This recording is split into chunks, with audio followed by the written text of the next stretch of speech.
Hi there, I'm Chirag and I work in game audio. If you've ever wondered what waapi is, then in this video I'm going to try to demystify it. We are going to look at an open source Python script and implement it into our Wwise project. You require no coding experience for this whatsoever, so let's dive right into it. The first thing you want to do is install the latest version of Python for your operating system. Since I'm using Windows here, I'm going to install the standalone installer for Windows. Once I've launched the file, I'll click on the Install Now option. Once the installation is done, I just need to close the window.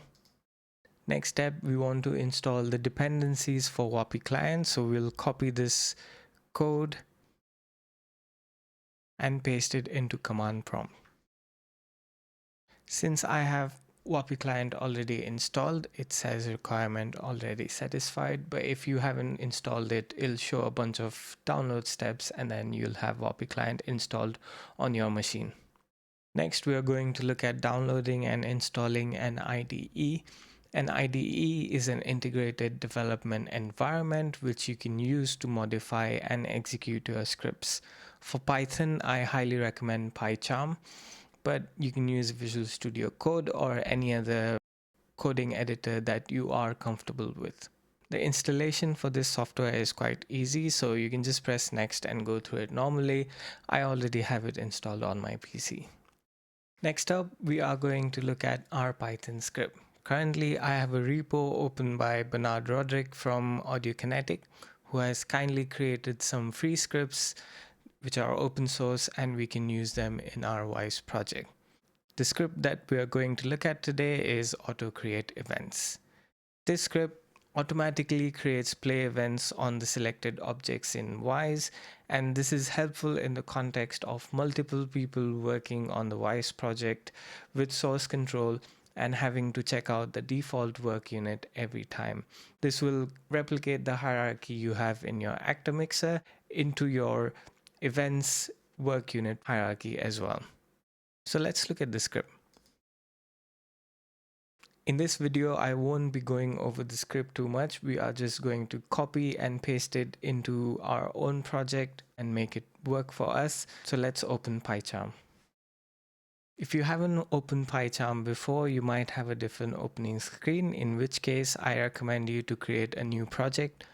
Once you have a new project created, click the plus sign and create a new Python file. We are going to name this Python file auto-create events. And now we have a blank file. Let's go over to our repo, copy the code, and then paste it into our Python script file. We are now ready to execute this script, but before that, we need to go to our Wwise project, go to user preferences, and make sure we have enable Wwise authoring API checked. Okay, now that everything's come together, we are ready to test and execute our script.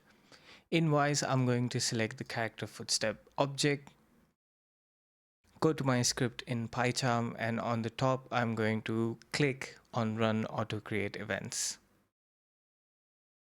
And it's going to throw me a bunch of errors.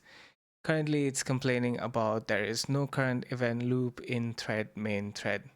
This is a common error in latest versions of Python, so if you have 3.14 installed like me, then you might get this error. How can we fix it?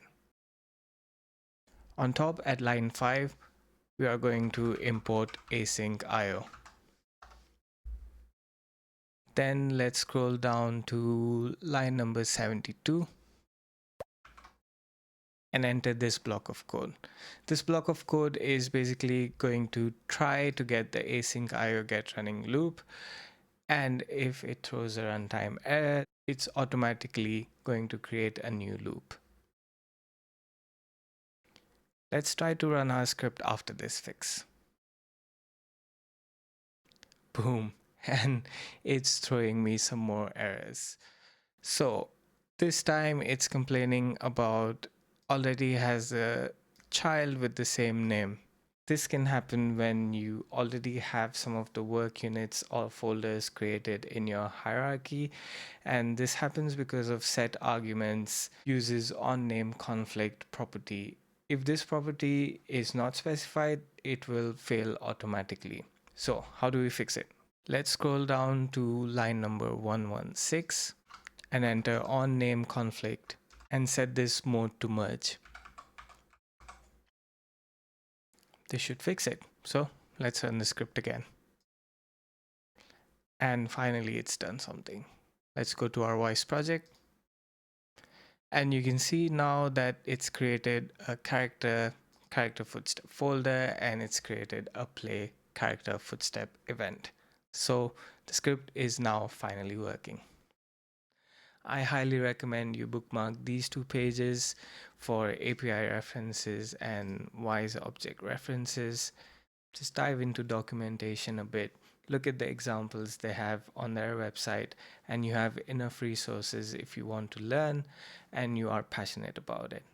I hope this video was helpful to you in some way, and it encourages you and inspires you to start learning Python and dive into waapi on your own. Feel free to post comments and let me know what video I should do next.